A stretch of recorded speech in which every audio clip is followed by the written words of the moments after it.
Welcome to our vlog at narito po kami para i-present sa inyo ang TUI Plaza. Arat na!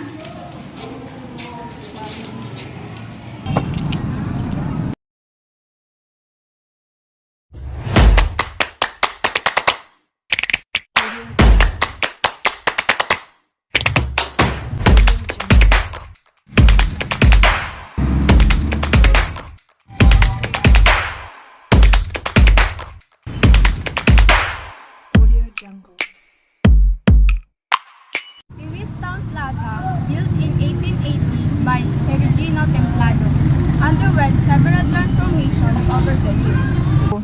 Initially designed as a community gathering space, it was renamed Plaza Templado in the 1920s and saw addition like a bust of Templado, a fountain and a fence in the following decades. Finally, a major renovation and restoration project under Mayor Leo P. Templado 2013 to 2016 returned the plaza to its original name, Plaza Eugenio Templado, honoring its founder and preserving its historical significance. Each mayor contributed to the plaza's evolution, reflecting to the town's ongoing investment in this important community space. Today, we can clearly see the transformation of TUI Plaza compared to what it was in years past. It's no longer the same place we remember, thanks to the collaborative efforts of the mayor, the governor, and the dedicated residents of TUI. The plaza has undergone a remarkable revitalization. The improvements are evident in every corner, showcasing our renewed sense of pride and community spirit. Vibrant landscaping to the inviting public spaces, TUI Plaza has become a place where people gather, connect and enjoy the beauty of their surroundings. It's a testament to the power of collective action and a symbol of progress for the entire community. As we can see, the plaza has undergone a significant transformation compared to what it was before.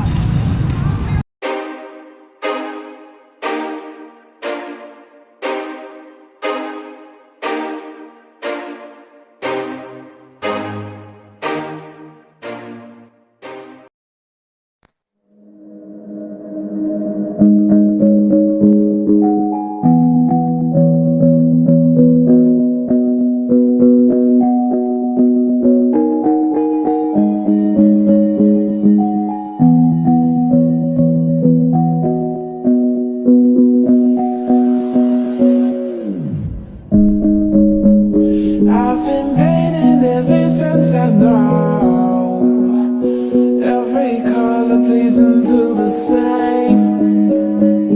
Cause before you go and walk away, yeah, you better know where you're going. Hey,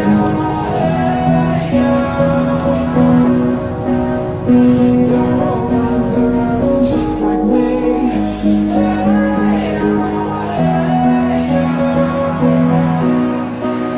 Yeah, you better know where you're going.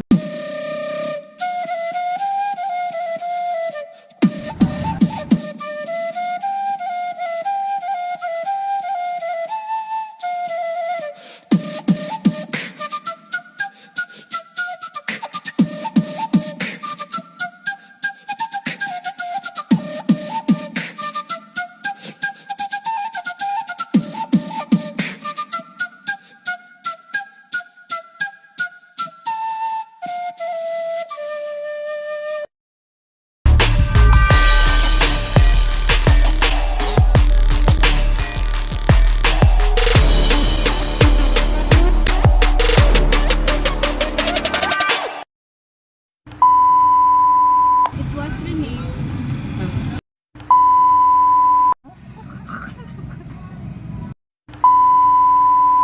1, 2, 3, go! Ay, paano as we can see nga rin, tapos nakatutok sa akong camera. Translating to present to you. Tuyo. Hinapa. Sirom-sirom. Ano?